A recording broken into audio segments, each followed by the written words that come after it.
જય શ્રી લક્ષ્મીનારાયણ. મારું નામ દિવ્યા આશીષ વેલાણી. મારું શીર્ષક છે માતૃશક્તિ, પેઢી ઘડનાર શક્તિ. માતૃશક્તિ એટલે જગતની પ્રભાવી તાકાત.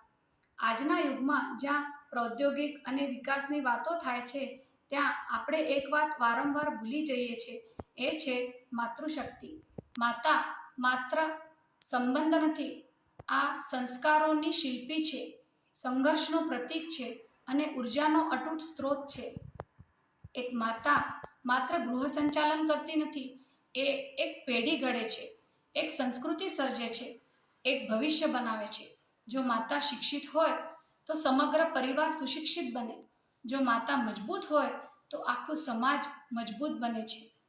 પરંતુ આજના યુગમાં માત્ર સ્ત્રી ત્યાગ અને સહનશીલતાની મૂર્તિ માનવામાં આવે છે. પરંતુ સાચી વાત તો એ છે કે સ્ત્રી ત્યાગ પણ કરી શકે અને સામર્થ્ય પણ બતાવી શકે છે. એક સ્ત્રી જ્યારે પરણીને સાસરીએ આવે ત્યારે તે પુત્રવધુ કહેવાય. એટલે પુત્ર કરતાં પણ વધુ એ પુત્રવધુ.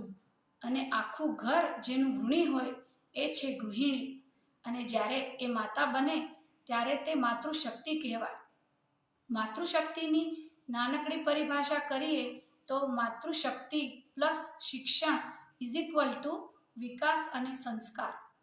એક કુંભાર જ્યારે ઘડો બનાવે ત્યારે તે ઘડો કાચો હોય ત્યારે જ તે કુંભાર તેને મનગમતો આકાર દઈ શકે છે.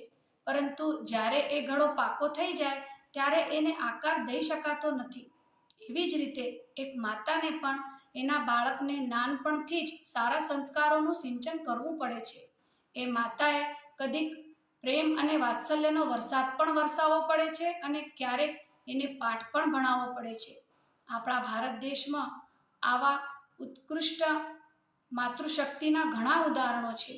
જેમ શિવાજી મહારાજની માતા જીજાબાઈ, મહારાણા પ્રતાપની માતા જયવંતાબાઈ, રાણી લક્ષ્મીબાઈની માતા ભાગીરથીબાઈ. આવા ઉત્કૃષ્ટ બાળકોને જન્મ આપનારી જનનીને મારા શત શત વંદન. ધન્યવાદ.